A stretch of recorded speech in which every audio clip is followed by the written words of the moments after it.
मालिक के नाम में अथाह ताकत है, बेइंतहा खुशियां हैं। लेकिन नाम का सुमरन समय अनुसार तरीके से किया जाए तो साधक साधना में लीन होके इस मृत्यु लोक में रहता हुआ अनामी सचखंड निज धाम के नजारे ले सकता है।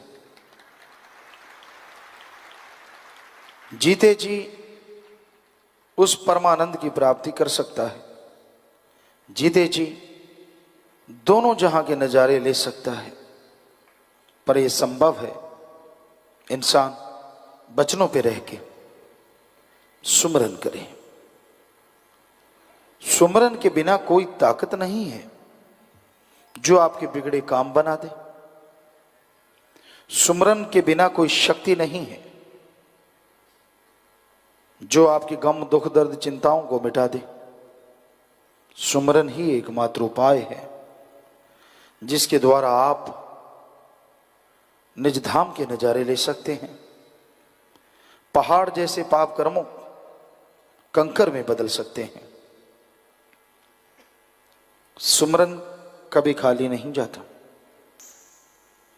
पर इंसान वचनों पे पक्का रहे।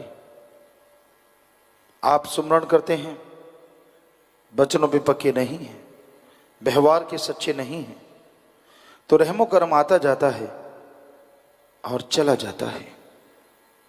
जिस तरह किसी की झोली में हीरे मोतीलाल जवाहरात गिर रहे हों और ये हो कि उसी की झोली में गिरेंगे लेकिन वो झोली ही फाड़ ले, तो वो सब गिरेंगे लेकिन गिरते ही चले जाएंगे, झोली में अटकेंगे नहीं।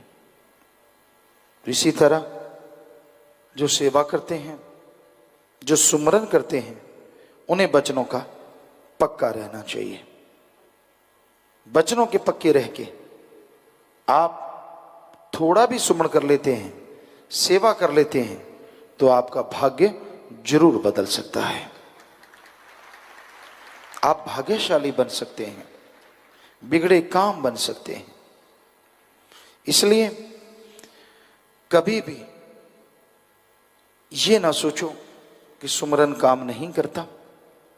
कहीं ना कहीं कोई ना कोई कमी रह जाती है। पात्र कुपात्र, पात्र जो सब कुछ संभाल लेता है, कुपात्र सब कुछ उगल देता है। पात्र बनने के लिए पीर फकीर की सत्संग सुनो, सुन के वचनों पे अमल करो। क्योंकि फकीर उस अल्लाह वाहिगुरु राम मालिक गौड़ खुदा रब की चर्चा करते हैं। संत कभी किसी का बुरा कर ही नहीं सकते, सोचते ही नहीं, करना तो दूर की बात है। सबके लिए दुआ करते हैं, सबका भला मांगते हैं। इंसान अपने कर्मों की वजह से दुखी होता है, कर्मों की वजह से परेशान होता है। अगर आपको ऐसी कोई परेशानी है, सुमन कीजिए, टेंशन ना लो। टेंशन लेने से आदमी तंदुरुस्त नहीं रहता। तंदुरुस्त नहीं है तो सुमरन और सेवा नहीं होगी, वचनों पे अमल नहीं होगा, तो मालिक की कृपा पात्र कैसे बन पाओगे।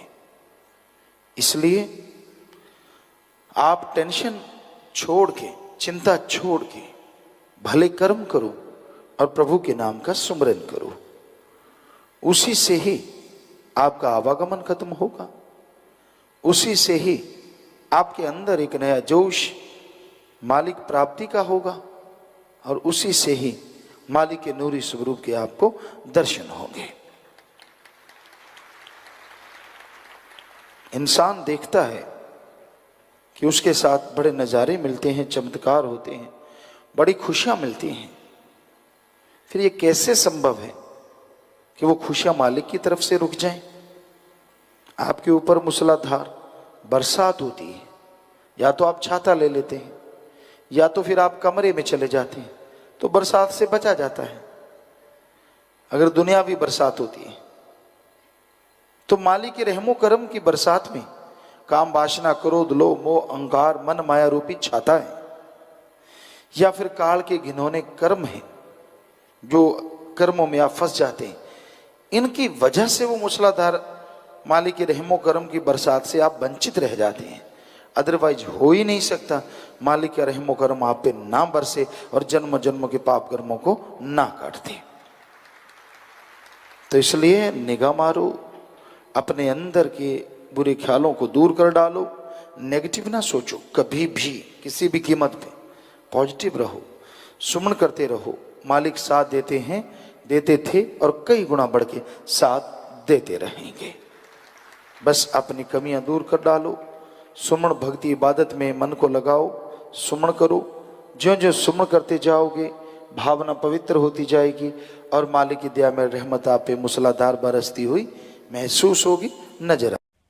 आत्मा भगवान से बिछुड़ के आई, अलग अलग शरीरों में चली गई। तो जब भगवान ने देखा कि इस तरह से तो आत्मा आजादी नहीं होगी, तो मनुष्य शरीर बनाया गया। और मनुष्य शरीर में भी अगर जीवात्मा ओम हरि अल्लाह राम का नाम नहीं जपती, तो फिर इस जीवात्मा को 84 लाख जन्म मरण का चक्कर लगाना पड़ता है। एक शरीर में जाती है जीवात्मा, उसको त्याग देती है, दूसरे में चली जाती है। इस तरह 84 लाख बार जन्म मरण होता रहता है और बिल्कुल आखिर में मनुष्य शरीर मिलता है।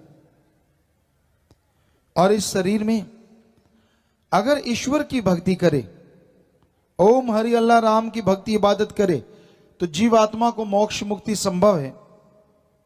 अन्यथा जन्म मरण के चक्कर में जीवात्मा उलझी रहती है, फंसी रहती है। तो अगर आप आवागमन से मोक्ष मुक्ति चाहते हैं और जीते जी गम दुख दर्द चिंता परेशानियों से मुक्ति चाहते हैं, तो उसका एकमात्र उपाय हमारे सभी धर्मों में लिखा है, और वो उपाय है मालिक का नाम लेना। ओम हरि अल्लाह वाहिगुरु गॉड खुदा रब, जिसके करोड़ों अरबों नाम हैं,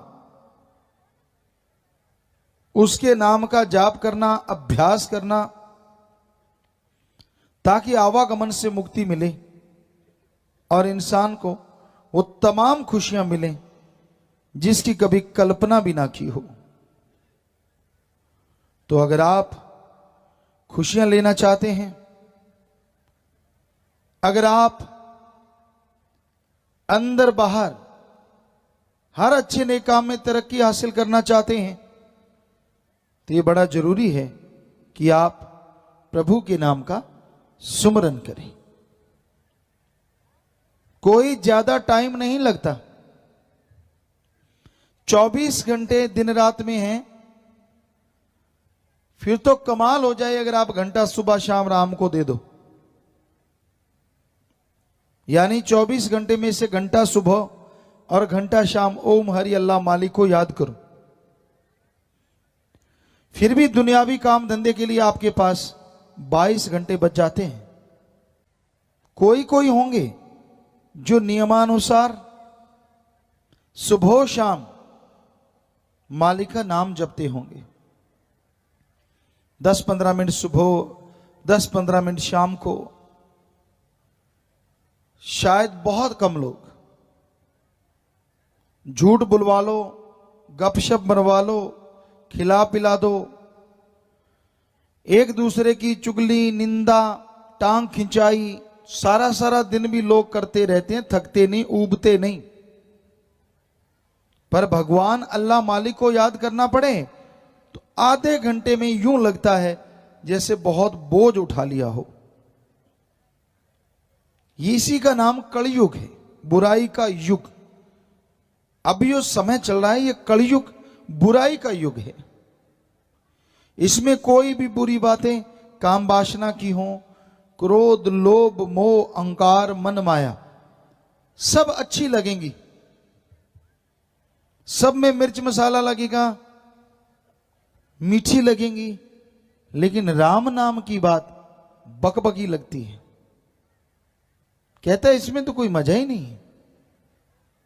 पर ये बकबकी लगने वाली राम नाम अगर कोई पान कर ले, इसका अभ्यास कर ले, इसमें जो मिठास है, इसमें जो लज्जत है, वो कहने सुनने से परे की बात है।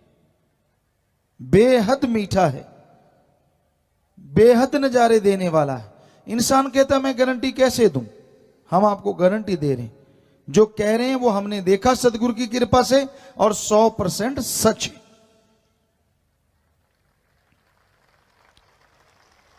लिखा तो सारे धर्मों में है।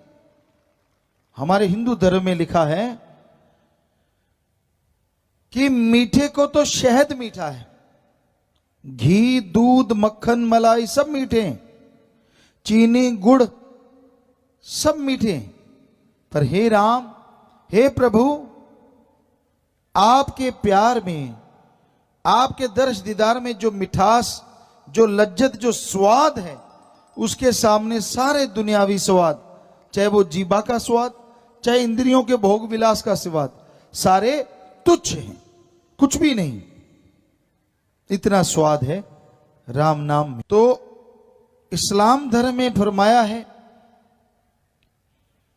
कि अगर मजाजी शराब के लाखों मटके भरे हों और अल्लाह की इबादत में गुजरा एक पल, वो एक पल लाखों मटकों से अरबों खरबों दर्जे ज्यादा नशा देने वाला होता है। इतनी लज्जत, इतना नशा है। पर जब तक इंसान को वो नशा मिलता नहीं, तब तक दुनिया में पागल होकर घूमते रहते हैं। बुरे बुरे कर्म करना, बुरी सोच, बुरे ख्यालात, बुरी चीजों में उलझे रहना, बुरे विचारों में खोए रहना। तो भाई, जिसने कभी गुड़ ना खाया हो और अचानक गुड़ मिल जाए, तो कहते हैं गूंगे को अचानक गुड़ मिल गया, तो अब वो ना तो बोल के बता सकता है, ना पढ़ा लिखा है, तो उसके बारे में महापुरुषों, गूंगे ने गुड़ खाया कि कहिए हो, कि गूंगा अगर गुड़ खा लेता है तो वो अपनी काख बगल बजाने लगता है। पुराने टाइम की बात, आजकल तो नई नई